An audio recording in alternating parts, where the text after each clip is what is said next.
Hello everyone, welcome back to my channel. আশা করছি তোমরা সকলে খুব ভালো আছো, আর আমিও খুব ভালো আছি। আজকে আবারও একটা নতুন ভিডিও নিয়ে চলে এসেছি। আর ভিডিও শুরুতেই আমি তোমাদের প্রত্যেককে অনেক অনেক থ্যাংক ইউ জানাতে চাই, যারা আমার এই চ্যানেলটাকে সাবস্ক্রাইব করেছো, আমার ভিডিওগুলো দেখছো, অনেক ভালোবাসা দিচ্ছ, তাদেরকে অসংখ্য ধন্যবাদ আমার পাশে থাকার জন্য, আমাকে সাপোর্ট করার জন্য। তো আজকেও আমি দেখো সকাল সকাল ঘুম থেকে উঠে তাড়াতাড়ি করে বিছানাটা আগে গুছিয়ে নিয়েছি, আর তারপরে ও বেরিয়ে যাওয়ার পরে ঘরের সমস্ত কাজবাজগুলো করে নেব।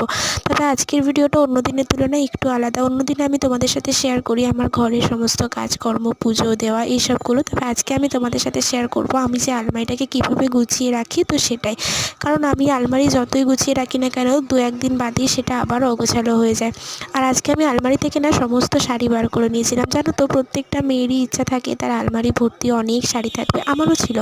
আর এখন বিয়ের পর সত্যি কথা বলতে আমার আলমারিতে এত শাড়ি হয়ে গেছে, কিন্তু শাড়ি তো সবসময় ধরো পরা হয় না, ওই মাঝে মধ্যেই পরি। আর এই যে শাড়িটা দেখছো, এটা হচ্ছে আমার বিয়ের আগের শাড়ি। এটা এক বছর পুজোর সময় দিদি আমাকে কিনে দিয়েছিল, তো খুব পছন্দ করে শাড়িটা কিনেছিলাম। আর তারপর এখানে অনেক শাড়ি আছে যেগুলো কিছু বিয়েতে পাওয়া, আবার অনেক শাড়ি আছে যেগুলো আগেই ছিল।